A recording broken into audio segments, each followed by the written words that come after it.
Imagine you are the captain of an Imperial heavy supply hauler. Right, just a regular run-of-the-mill cargo ship. Exactly. You're making this incredibly long, brutal transit through a heavily contested subsector, right? Hmm. You're running silent, your augers are dialed to maximum sensitivity. Just waiting for the other shoe to drop. Yeah, you're expecting the usual threats, maybe a stealthy Drukari ambush or, a highly disciplined Eldari Corsair sweep. The standard nightmares of the void. But instead, the void simply tears open, and out comes a ship that looks less like a starship and more like a bolted-together cathedral of scrap metal. Oh, yeah.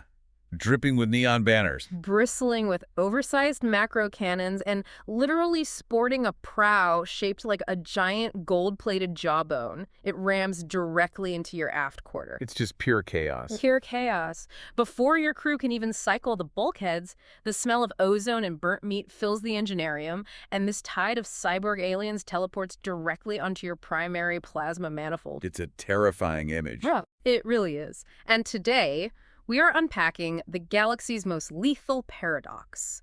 Welcome to the deep dive. We are taking you through the source material today to really understand the orc freebooters. And to really grasp the magnitude of what the freebooters represent, we have to look at the sheer biological anomaly of their existence. Right, because based on the notes we've pulled from the freebooters, mercenary pirates of the Orc Void, we're looking at a species genetically engineered for endless communal war. Exactly. And somehow they managed to invent a subculture based entirely on piracy, extreme individualism, and, well, the relentless pursuit of unshackled freedom. Which is wild. I mean, if you know the baseline of orc society, you know the clan system. It's a massive, unyielding hierarchy. Driven entirely by that psychic gestalt field, the Wa energy. That binds them all together. You belong to the clan, you fight for the clan, and your entire purpose is to just drown the galaxy in a tide of green flesh under the command of a war boss. But the source material makes it incredibly clear that we cannot look at the freebooters as a conventional clan. No, not at all. The traditional clan system dictates literally the entirety of an orc's life. It's an existence completely obsessed with perpetual war just for the sake of war. And it's organized under strictly enforced lines of dominance, right? Yeah, where sheer physical size and aggression dictate your rank. But the text tells us the freebooters are orcs who have actively rejected these structures. They just walked away. They severed themselves from that entire psychic and societal safety net. Let's pull on that thread for a second, because the sheer concept of it is staggering when you consider orc neurology. Like, how does an orc even go about rejecting their entire society? It's a profound question. It goes against their very DNA. The text describes them as a loose confederation of pirate captains and their crews who have just, packed up, left their original clans, and decided to seek their fortunes out in the void. Answering to no war boss and no clan chief. Right. I mean, think about it like this. Imagine the most rigid, aggressive corporate ladder in the universe, and these guys are the rogue day traders who just quit to buy a pirate ship. That is actually a shockingly accurate analogy. We are talking about a species that literally generates a background psychic field, compelling them to gather in massive numbers. And to follow the biggest leader. Exactly. Leaving that behind has to trigger some kind of severe biological withdrawal. The psychological and sociological weight of that decision really cannot be overstated. It has to be agonizing, right? In a universe where identity is entirely tied to your place in a violently enforced pecking order, choosing to walk away from the clan is a profound act of rebellion. It's the ultimate middle finger to their own biology. Yeah. They are trading the absolute certainty and the psychic comfort of the Wa for a life bound only by a shared desire for freedom, wealth, and what the source calls the thrill of the hunt. The thrill of the hunt. I love that phrasing. It is a radical philosophical shift.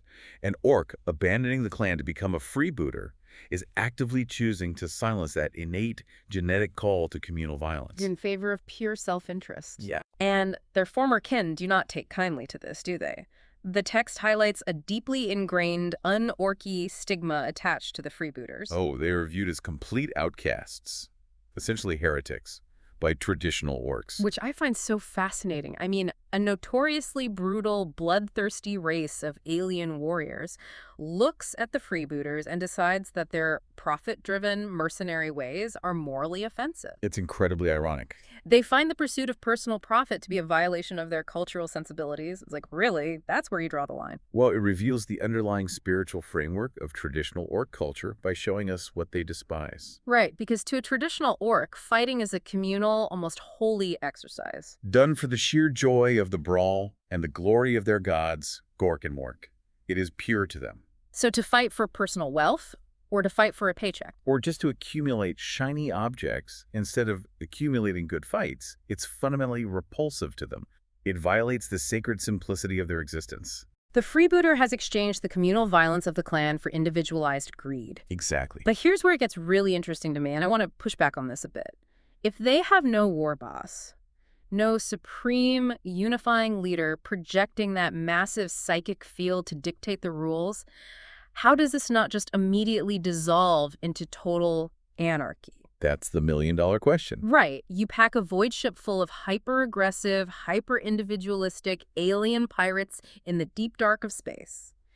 Without a war boss, they should just tear each other apart in days. What is the actual glue holding a freebooter crew together? The text explicitly addresses this, and it's a brilliant pivot in their social evolution. I'd ask you, the listener, what stands out to you here? Because it's the universal theme of trading safety and community for absolute terrifying independence. Terrifying is definitely the right word. The glue holding them together isn't tradition, and it isn't loyalty to a grand cause. And it's not the innate psychic pull of a massive wah either. Right. The glue is entirely tangible. It is the promise of reward. They replace the hierarchy of the clan with a hierarchy of acquisition. The loot-driven life, as the text frames it, they have instituted this highly brutal, blood-soaked meritocracy. The equation governing their entire society is brutally simple.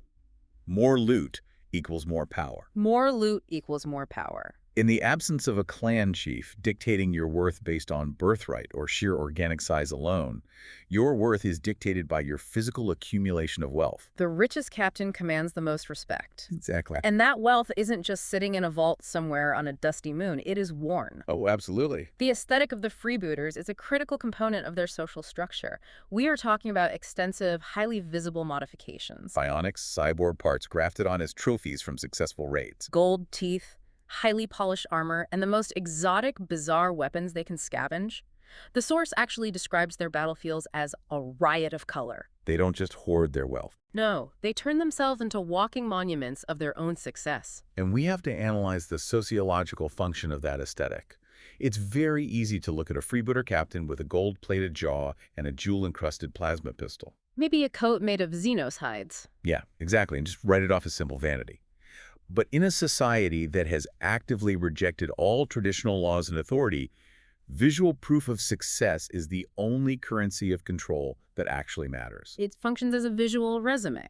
A visual resume and a strict survival mechanism. A captain trying to keep a crew of violent, hyper-individualistic pirates in line cannot rely on a rulebook. Or even standard orc psychic dominance, because these orcs have already proven they're willing to abandon a hierarchy they don't like. Exactly. The captain has to constantly project their success. Every piece of shiny loot, every cybernetic enhancement signals to the crew, I am successful, I win my battles, and if you follow me, you will get rich. And if you challenge me, I have the incredibly lethal, exotic weapons to destroy you. Precisely. Which fundamentally alters the way orc biology interacts with hierarchy. Right, because normally an orc gets bigger because he fights and wins, and his size makes him the boss. Oh, but the freebooters have created an artificial shortcut. A captain acquires massive amounts of loot, uses that loot to pay a pain boy and a mech boy. To basically graft massive cybernetics onto his body. Yeah, artificially making himself the biggest and most dangerous orc in the room, thereby securing his command. They have essentially commodified their own biological hierarchy. That is wild. It is. And the ultimate manifestation of this commodification is the flagship.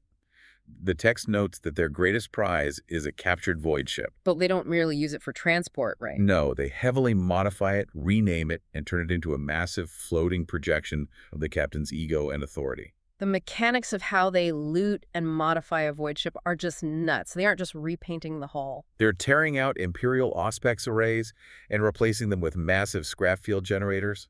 Bolting extra macro cannons onto literally every available surface.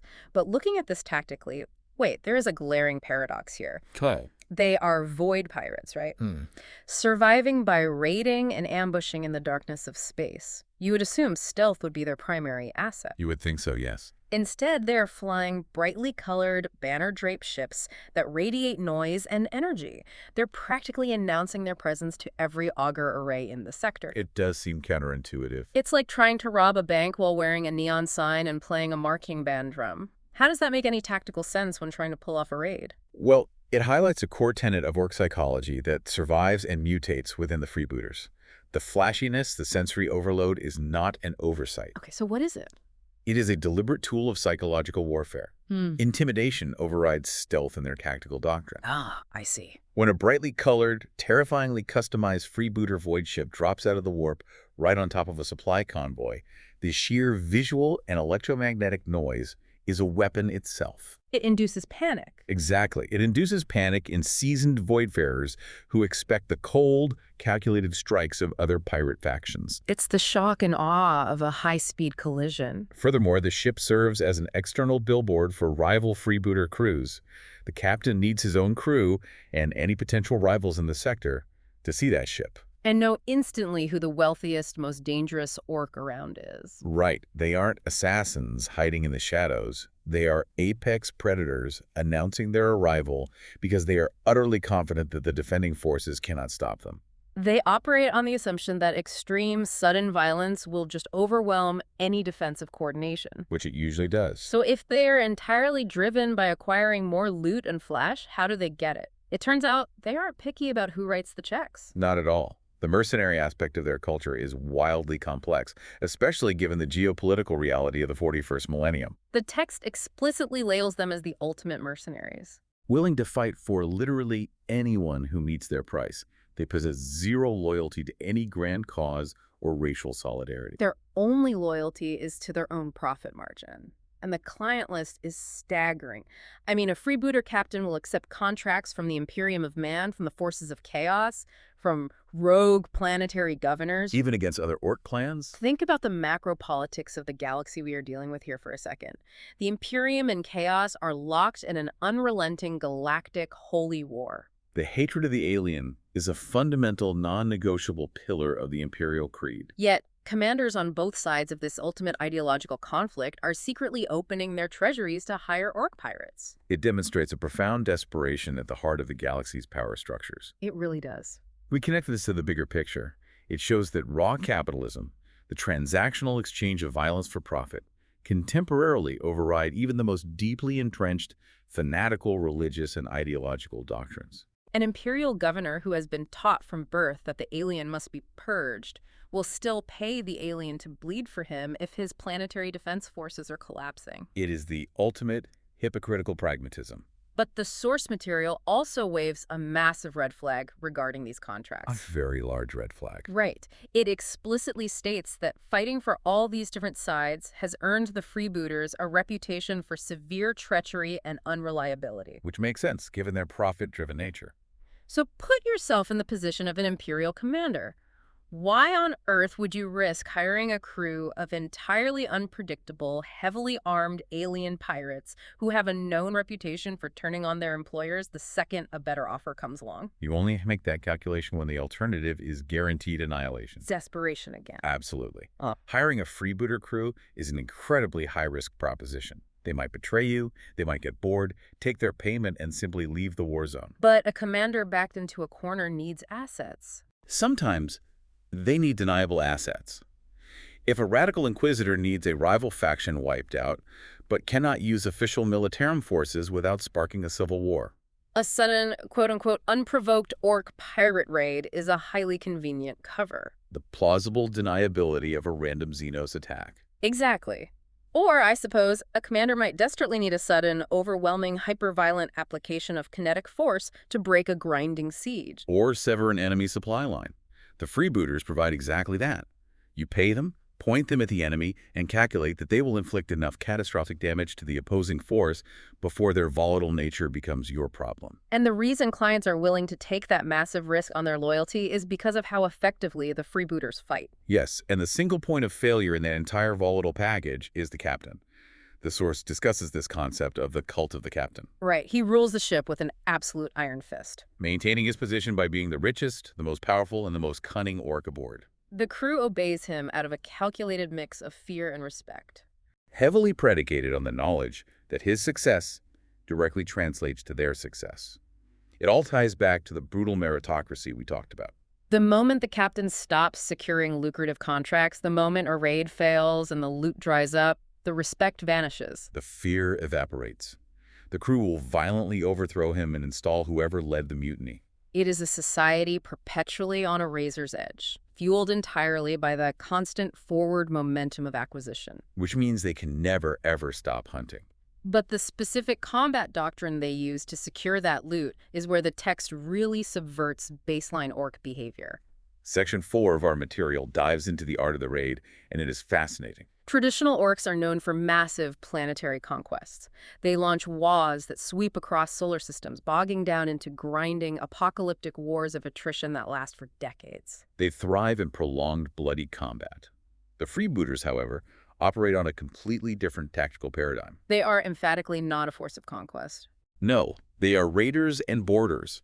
The source explicitly states they actively avoid pitched battles. They prefer to pick off stragglers, hit vulnerable supply lines, and execute lightning-fast raids. They strike incredibly hard, take the highest value cargo, and burn hard for the warp before the enemy can properly mobilize a counterattack. The source makes a fascinating comparative analysis here, actually, likening the freebooters to Eldari corsairs. Think about the mechanical differences between those two factions, though.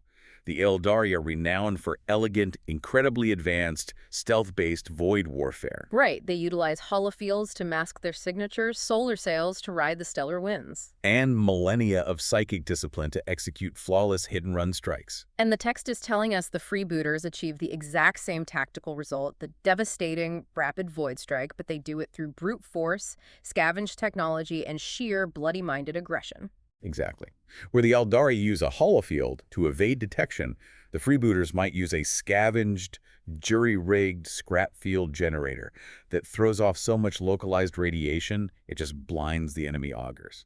The methods are polar opposites, but the mastery of void warfare and boarding actions is parallel. So what does this all mean for the poor supply ship they target? It's not a military siege. It's a high-speed intergalactic mugging. That's a great way to put it. The mechanics of their boarding actions are terrifying as terror tactics. They don't engage in long-range lance duels. No, they use grapple ships to physically latch onto the hull of the enemy vessel, grinding right through the armor plating. And they use volatile, highly unstable teleporter technology to bypass the exterior defenses entirely. The Orc teleporter is a perfect example of their technological philosophy. It is incredibly dangerous. The failure rate is extremely high.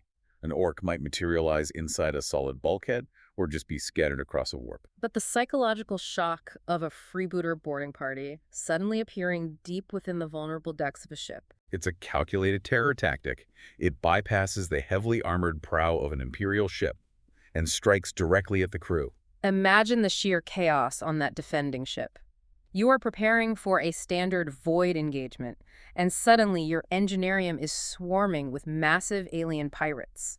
Heavily cybernetic, completely decked out in shiny armor. Firing scavenged Imperial plasma weapons and screaming through the corridors. The defensive coordination would shatter instantly. Without a doubt. But looking at this from a biological perspective, avoiding a pitched battle is the single most un-orky thing they could possibly do. It is the most significant anomaly in their entire profile. We established that orcs have a biological innate drive for endless war. It is in their blood to find the biggest fight possible. To dive headfirst into a meat grinder and stay there until nothing is left. Right. So for a freebooter captain to look at a massive, prolonged battle, evaluate it, and actively order his crew to retreat because the risk outweighs the potential profit. That requires an immense level of strategic discipline. It means they're actively suppressing their own genetic code.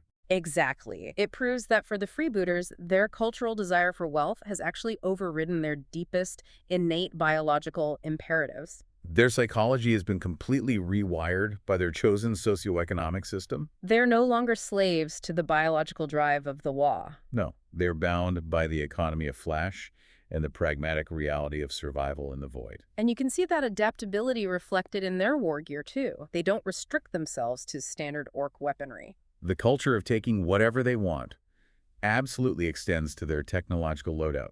The source refers to this as the Freebooterz booty. Noting they use a dizzying array of scavenged Imperial or Xenos technology. They are entirely pragmatic about their tools. If an Eldari shuriken catapult or an Imperial melt-a-gun is more effective, Or, honestly, simply louder and shinier than a standard orc shooter. the freebooter will take it, have a mech boy bolt some extra spikes onto it, and integrate it into their arsenal. Their ships are massive, patchwork monstrosities of differing technologies, stolen from dozens of species, all forcefully integrated and somehow kept running.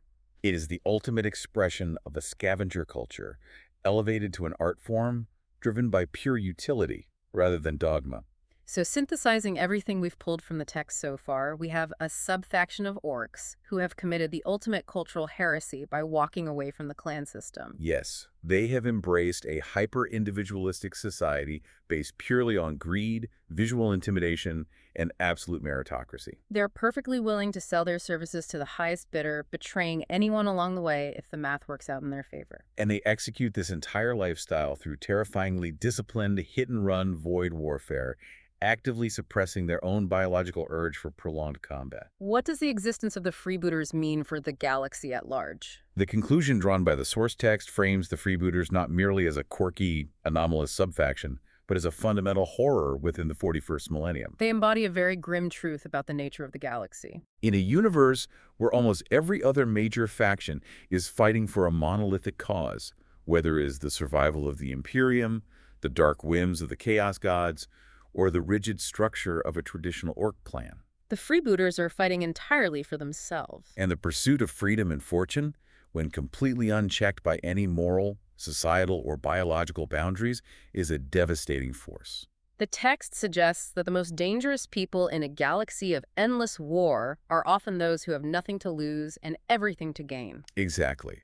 They don't have a home world you can threaten with exterminatus. They don't have a clan chief you could assassinate to shatter their command structure. They just have their ships, their greed, and the endless void. They are the ultimate wild card in a universe that is desperately trying to impose order through violence. And for you listening, observing this dynamic provides a fascinating lens through which to view rigid systems. Whether we are analyzing the monolithic structures of a sci-fi universe, or deeply entrenched bureaucracies and corporate environments in our own history, there are always outliers. There will always be individuals who look at the rigid rules dictating their society, realize those rules do not serve their personal ambitions, and simply walk away to rewrite the game entirely on their own terms. It speaks to the capacity for rebellion and adaptation, even within a species engineered to be biologically uniform in its purpose. But it also leaves us with a rather dark philosophical dilemma that the text invites us to consider. Right, because we have established that the orc species is inherently violent, chaotic, and destructive. Yet, their traditional war-obsessed society views the Freebooters as outcasts, specifically because the Freebooters are too individualistic and too focused on their own personal freedom. The clan looks at the pirate and sees a monster. So what does that reveal about the true nature of absolute freedom? If an alien race built entirely on endless war looks at a subculture with no laws, no traditions, and no loyalties and finds it terrifying, we have to ask a hard question. Which is? Is absolute freedom, when stripped of all societal loyalty, communal responsibility, and tradition, ultimately just another word for absolute destruction? Wow. That is the exact kind of lingering question that makes diving into these texts so rewarding. The pursuit of total independence sounds liberating until you realize that a life with zero rules means there's absolutely nothing protecting you either. Just you, the cold void, and whoever managed to scavenge the biggest gun. That concludes our deep dive into the source material for today. Okay. Thank you for joining us as we unpacked the complex, contradictory, and utterly lethal culture of the Freebooters. Keep questioning the structures around you, and we will see you on the next deep dive.